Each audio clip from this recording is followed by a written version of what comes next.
Hello प्यारे बच्चों, इस केमिस्ट्री क्लास में आप सभी का जो है स्वागत है। देखिए, ये हिंदी मीडियम की केमिस्ट्री क्लास है, जो क्लास 11 की क्लास है, जिसमें आप 10th से 11th में आए हैं। आप हमारे साथ जुड़ करके जो है अपने केमिस्ट्री सब्जेक्ट की कंप्लीट तैयारी जो है कर सकते हैं। एटॉमिक स्ट्रक्चर, आज हम इस एटॉमिक स्ट्रक्चर को जो है स्टार्ट करने वाले हैं। आप लोग अगर चैनल पर नए हो तो चैनल को सब्सक्राइब कर लीजिएगा और वीडियो को जितना ज्यादा हो सके लाइक एवं शेयर करिएगा। तो देखिए, सबसे पहले हम एटॉमिक स्ट्रक्चर को स्टार्ट करते हैं। देखिए, ये जो हमारी केमिस्ट्री है, यहाँ से आपको एकदम बेसिक से हम पढ़ाएंगे। जो चीजें आपको नहीं पता है, इससे पहले अगर आप मान लीजिए 10th में कुछ नहीं पढ़े हैं या 9th में कुछ नहीं पढ़े हैं, थोड़ा मोड़ा पढ़े हैं, उससे कोई मतलब नहीं है। तो अगर आप बिल्कुल आप इससे अनजान है, आपको नहीं समझ में आया है इससे पहले, तो अब आप यहाँ से घबराइए नहीं। बिल्कुल एकदम बेसिक से एकदम बताने वाले हैं। हर एक चीज को एकदम बेसिक से बताएंगे। अगर आप बिल्कुल ना के बराबर है तब भी आपको केमिस्ट्री जो है बिल्कुल समझ में आने वाली है। बस आप हमारे साथ बने रहिए। एक बात का ध्यान रखिएगा, जब भी आप पढ़ने बैठिए तो हमेशा जो है कॉपी पेन लेके बैठिए और अपनी नोट स्वयं बनाइए। जो चीजें आपको लगे नोट करने लायक, उसको नोट कर करके पढ़िए। नोट करके जब तक आप केमिस्ट्री नहीं पढ़ोगे तब तक समझ में आने वाली नहीं है। तो एक बात ध्यान रखना, जब भी आप पढ़ने बैठिए तो हमेशा कॉपी पेन लेके बैठिए, अन्यथा केमिस्ट्री समझ में नहीं आती है। ऐसे आप देखोगे तो इधर से देखोगे उधर से निकल जाएगा। ऐसे तो आप देख करके बहुत सारा वीडियो देखते हैं, लेकिन ऐसे में आपको आने वाला नहीं है। आप एक एक चीजों को समझिए और जो आपको लगे नोट्स बनाते चलिए। तो चलिए हम केमिस्ट्री को स्टार्ट करते हैं। देखिए, आपका जो एक केमिस्ट्री सब्जेक्ट है, लेसन आपका क्या है? लेसन है परमाणु संरचना, यानी परमाणु जो हमारा होता है इसकी संरचना, यानी परमाणु संरचना है एटॉमिक स्ट्रक्चर। तो एटॉमिक स्ट्रक्चर की ही बात होगी इस पूरे लेसन में। एटम जो है, इसी एटम की संरचना क्या है, इसमें क्या क्या फंडामेंटल पार्टिकल्स लगे हुए हैं, इन्हीं सब के बारे में जो है पूरी बात जो है इस लेसन में आपको देखने को मिलेगी। पहली बात तो ये है, अब ये परमाणु क्या होते हैं। अगर परमाणु की डिफिनीशन नहीं पता है तो सबसे पहले परमाणु की डिफिनीशन की बात कर लेते हैं। देखिए, अगर हम परमाणु की बात करें तो आप जानते हैं परमाणु जो होता है, तो डाल्टन के अनुसार परमाणु किसी तत्व का वह छोटा से छोटा कण होता है। देखिए, जो परमाणु होता है, जैसे मान लीजिए ये हमारा मार्कर है, तो अब ये जो मार्कर है, तो अब इसके अगर हम सबसे छोटा पार्टिकल, इतना छोटा पार्टिकल करें कि जो हमें और उससे ज्यादा विभाजित न किया जा सके, तो कहा जाता है कि परमाणु जो होता है किसी तत्व का वह छोटा से छोटा कण होता है। यानी परमाणु जो होता है किसी तत्व का, एलिमेंट्स का वह छोटा से छोटा कण होता है जो बिना अपघटित हुए रासायनिक अपक्रिया में भाग ले सकता है। बात समझ में आया कि नहीं? परमाणु जो होता है किसी तत्व का वह छोटा से छोटा कण होता है जो बिना अपघटित हुए रासायनिक अपक्रिया में भाग ले सकता है। बात समझ में आई? जैसे मान लीजिए आपका ये हाइड्रोजन HCl है और ये NaOH है। HCl और NaOH है, तो इसमें आप अपक्रिया करा रहे हैं तो आपका बनेगा NaCl प्लस H2O। तो अगर इसमें हम परमाणु की बात करें तो ये हमारा जो हाइड्रोजन एटम है ये परमाणु है और ये हाइड्रोजन एटम जो है ये परमाणु है। तो परमाणु जो होते हैं, अब देखो ये आपका परमाणु है, तो परमाणु रासायनिक अपक्रिया में भाग ले रहे हैं। ये क्या, ये अपघटित हो रहा है, टूट रहा है, टूट नहीं, परमाणु नहीं टूटेगा। परमाणु जो होता है तत्वों का सबसे छोटा जो है अविभाज्य कण होता है जो बिना अपघटित हुए रासायनिक अपक्रिया में भाग लेता है। तो ये तो बात हो गई परमाणु की। तो ये तो थी बात परमाणु की। अब जो ये परमाणु होते हैं, इन परमाणुओं में दो प्रकार के कण पाए जाते हैं। ये जो परमाणु होते हैं, परमाणुओं में दो प्रकार के कण पाए जाते हैं। यानी जो परमाणु होते हैं इसमें दो प्रकार के कण पाए जाते हैं। पहला होता है अस्थाई कण।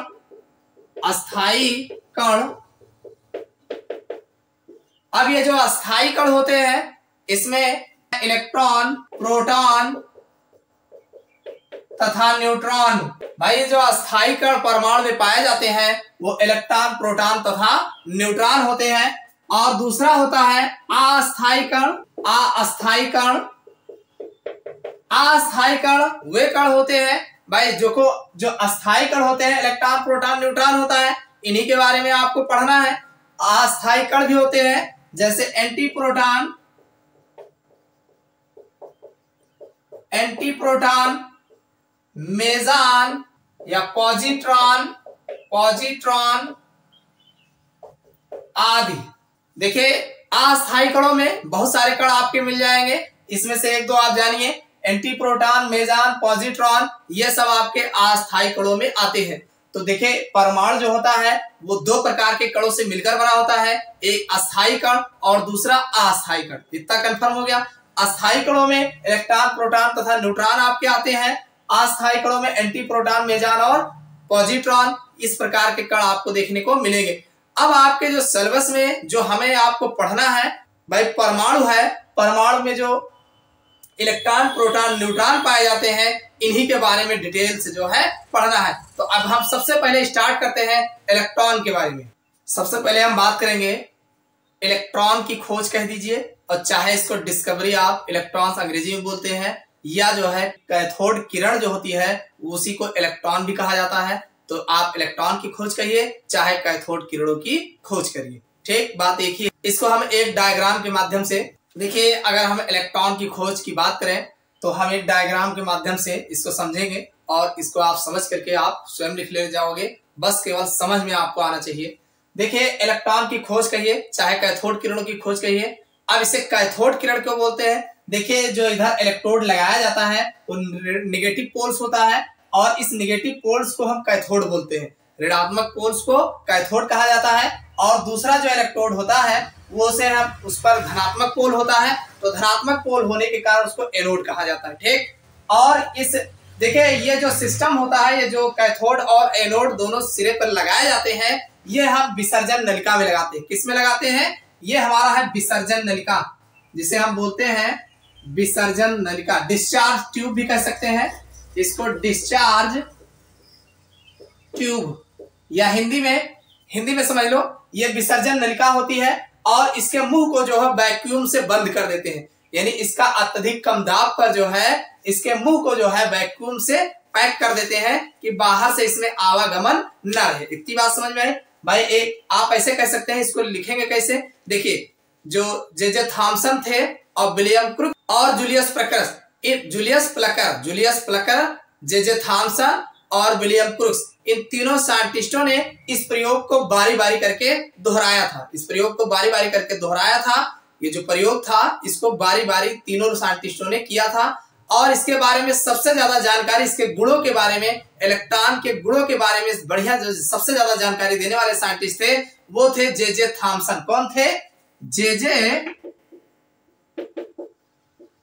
थॉमसन, यानी जे थॉमसन जो साइंटिस्ट थे भाई। इलेक्ट्रॉन की खोज किसने की? जे थॉमसन ने किया है। तो जे थॉमसन जो थे इन्होंने इनके गुणों के बारे में विस्तृत जानकारी दी थी, इसलिए इनकी खोज का श्रेय जो है जे थॉमसन को जाता है। तो इन्होंने खोज कैसे की? देखो इसके लिए सर्वप्रथम इन्होंने क्या किया, एक विसर्जन नलिका ली। ये कौन सी नलिका है? विसर्जन नलिका, जिसको डिस्चार्ज ट्यूब बोलते हैं, ठीक। अब विसर्जन नलिका में अत्यधिक कम दाब पर गैसों, इसमें जो अक्रिय गैस भर करके अत्यधिक कम दाब पर इसके मुंह को वैक्यूम से बंद कर दिया। ये विसर्जन नलिका हो गई, और इसके मुंह को वैक्यूम से बंद कर दिया।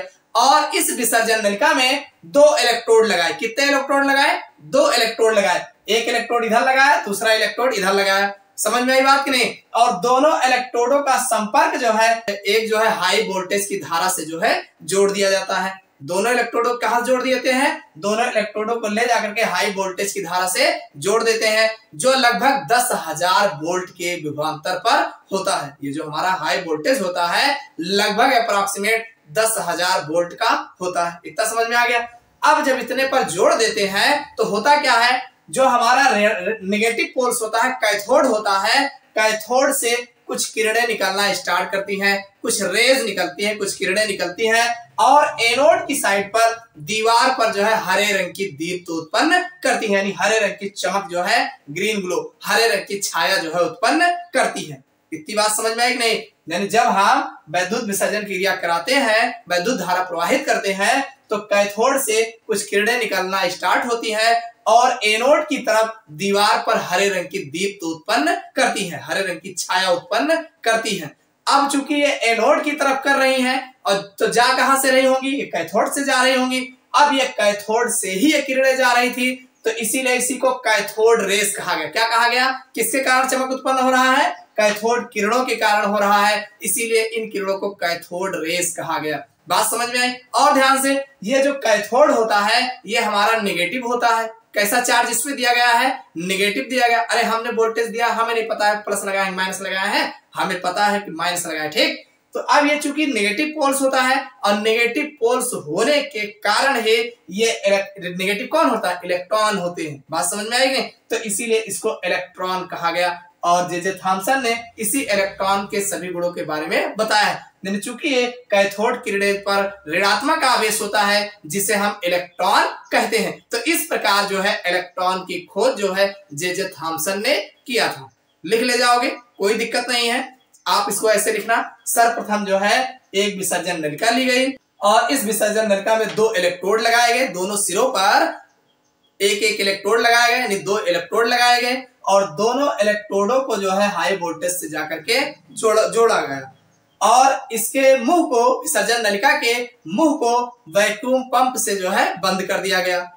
कम दाब पर वैक्यूम पंप से बंद कर दिया गया और जब हाई वोल्टेज की धारा लगाते हैं तो कैथोड से कुछ किरणें निकलना स्टार्ट करती है और एनोड की तरफ दीवार पर, कांच की दीवार पर हरे रंग की दीप्त उत्पन्न करती है। अब चूंकि ये कैथोड से जा रही होती है इसलिए इन्हें कैथोड किरणें कहा गया। समझ में आ गई बात? कैथोड किरणें कहा गया और इस पर चूंकि नेगेटिव चार्ज होता है इसीलिए इसको इलेक्ट्रॉन कहा गया। हो जाएगा इतना, इसमें कोई दिक्कत नहीं है। यह experiment William crooks, J Thomson और जूलियस प्रकर 3 साइंटिस्टों ने बारी बारी किया था, लेकिन सबसे ज्यादा जो है इसके गुणों के बारे में बताने वाले थॉमसन थे, तो इसलिए इसका श्रेय जो है जे थॉमसन को दिया जाता है। बात समझ में आ गई। अब हम बात करेंगे जो ये कैथोड किरणें होती हैं इनके कौन कौन से गुण होते हैं। बात समझ में? देखिए, अगर हम कैथोड किरणों के गुणों की बात करें तो जे थॉमसन ने कैथोड किरणों के गुणों के बारे में बताया। सबसे पहला इनका जो गुण है कि कैथोड किरणें जो है, कैथोड किरणें सदा सीधी रेखा में चलती हैं। यानी पहला इनका जो गुण है कि कैथोड किरणें सदा सीधी रेखा में चलती हैं। इसको सिद्ध कैसे किया? इसको सिद्ध करने के लिए उन्होंने, देखो, इसको सिद्ध करने के लिए उन्होंने क्या किया? विसर्जन नलिका सब सेम थी, उसी विसर्जन नलिका में उन्होंने क्या किया कि जो कैथोड किरणें निकल के जा रही थी उनके मार्ग में उन्होंने क्या किया? एक धातु की पतली पन्नी रख दिया। क्या कर दिया? धातु की पतली पन्नी रख दिया और धातु की जब पतली पन्नी रख करके जो है विद्युत विसर्जन की प्रक्रिया की तो उन्होंने देखा कि उसकी जो छाया थी वो सामने की दीवार पर जो है बनती है। जैसे आप जानते हैं कि रास्ते में कोई वस्तु रख करके और अगर हम उजाला एक लाइट से जो है भेजते हैं सीधी रेखा में तो उसकी परछाई सामने ठीक उसके दीवार पर बनती है। तो पहला जो है कैथोड किरणें सदा सीधी रेखा में चलती है, तो उन्होंने जब मार्ग में रखा तो उसकी परछाई ठीक जो है सीधी रेखा में उसके दीवार पर बनती थी। तो इससे यह पता चला कि कैथोड किरणें सदा सीधी रेखा में चलती है। पहला गुण आपका क्लियर हो गया होगा। दूसरा गुण जो है, कैथोड किरणें सदा सूक्ष्म कणों से मिलकर बनी होती हैं, मिलकर बनी होती हैं। भाई, जो कैथोड किरणें होती हैं या जो इलेक्ट्रॉन्स होते हैं ये सूक्ष्म कणों से मिलकर बने होते हैं। इसको कैसे सिद्ध किया उन्होंने? देखिए, इसको सिद्ध करने के लिए उन्होंने कैथोड किरणों के मार्ग में जो है एक परछेपी पहिया रख दिया।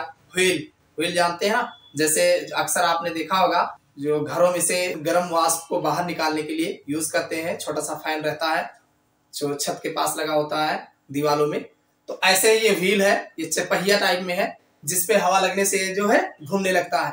तो इसी से इन्होंने सिद्ध किया कि किरणें सदा सूक्ष्म कणों से मिलकर बनी होती है। जब कैथोड किरणें जाती हैं तो इस परछेपी पहिए को जो है घुमा देती है। तो जब भाई कैथोड किरणें जो है मार्ग में रखे परछेपी पहिए को जब घुमा देती हैं तो इससे सिद्ध होता है कि कैथोड किरणें जो है सदा सूक्ष्म कणों से मिलकर बनी होती है। दूसरा गुण क्लियर हो गया होगा। चलो तीसरा गुण देख लेते हैं। कैथोड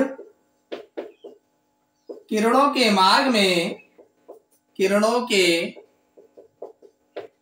में विद्युत तथा चुंबकीय क्षेत्र उत्पन्न करने पर ये मार्ग से विक्षेपित हो जाती हैं। भाई अगर हम कैथोड किरणों के मार्ग में विद्युत तथा चुंबकीय क्षेत्र अगर उत्पन्न करते हैं तो ये किरणें जो है अपने मार्ग से विक्षेपित हो जाती। देखिए इसके लिए इन्होंने क्या किया, ये जो कैथोड किरणें थी इसके मार्ग में जो है इस दोनों साइड में मैग्नेटिक फील्ड उत्पन्न कर दिया और ये मैग्नेटिक फील्ड जो है या विद्युतीय क्षेत्र उत्पन्न कर दिया। अब ये किरणें आती थी और अब चूंकि ये जो है ऋणात्मक था तो जिधर धन आवेश था उधर की ओर जो है ये मुड़ जाती है। बात समझ में आई कि नहीं? यानी कैथोड किरणों के मार्ग में विद्युत तथा चुंबकीय क्षेत्र उत्पन्न कर दिया। अब ये जो विद्युत क्षेत्र था जाहिर सी बात एक पॉजिटिव होगा तो एक निगेटिव होगा। अब जब कैथोड किरणें निकलती हैं तो ये जा करके ये जो है धन की तरफ जो है मुड़ जाती हैं। तो इसका मतलब ये है कैथोड किरणों के मार्ग में विद्युत तथा चुंबकीय क्षेत्र उत्पन्न करते हैं तो ये अपने मार्ग से विचलित हो जाती है। ये कंफर्म हो गया। चलिए अगला देख लेते हैं। अगला है कैथोड किरणें धातुओं की पतली पन्नी को पार कर निकल जाती हैं। भाई ये जो कैथोड किरणें होती हैं ये धातु की पतली पन्नी को पार कर निकल जाती हैं। बात समझ में आई? और अगला जो इसका गुण है कैथोड किरणें गैसों को आयनित करती हैं और फोटोग्राफिक प्लेट को प्रभावित करती हैं। बात समझ में आई कि नहीं? ये अगला जो इसका गुण है कि कैथोड किरणें गैसों को आयनित कर देती हैं और ये फोटोग्राफिक प्लेट को जो है प्रभावित करती है, यानी फोटोग्राफिक प्लेट को जो है काला कर देती है। तो ये कैथोड किरणें जो थी इनके जो मोस्ट इंपॉर्टेंट कैरेक्टर थे हमने आपको समझा दिए। तो इतना समझ में आया होगा। देखिए इसमें एक और आता है कि इलेक्ट्रॉनों की विशेषताएं बताइए। तो इलेक्ट्रॉनों की एक दो लाइन की विशेषताएं हैं, इसको भी जान लो। देखो चाहे इलेक्ट्रॉन की डिफिनीशन की बात कर लो और चाहे आप ऐसा कह सकते हो इलेक्ट्रॉनों की विशेषताएं क्या है। तो इससे मोस्ट इंपॉर्टेंट है, इसको भी जाने रहेगा। देखिए इलेक्ट्रॉन जो है पहली बात आप जानते हैं सूक्ष्म कण होता है। इलेक्ट्रॉन क्या होता है? एक सूक्ष्म कण होता है और जिस पर एक इकाई ऋण आवेश होता है। क्या होता है? एक इकाई ऋण आवेश होता है, यानी इस पर एक इकाई ऋण आवेश होता है और जिसका द्रव्यमान जो है हाइड्रोजन के द्रव्यमान का 1/1897 भाग होता है। इतनी बात समझ में आई? जिसका द्रव्यमान हाइड्रोजन के द्रव्यमान का 1/1897 भाग होता है। समझ में आई बात कि नहीं? तो ये तो बातें थी इलेक्ट्रॉन के। अगले लेक्चर्स में हम प्रोटॉन की बात करेंगे। अगर वीडियो पसंद आया हो तो वीडियो को लाइक करिएगा और अपने दोस्तों के साथ शेयर करिएगा। इस क्लास में बस इतना ही।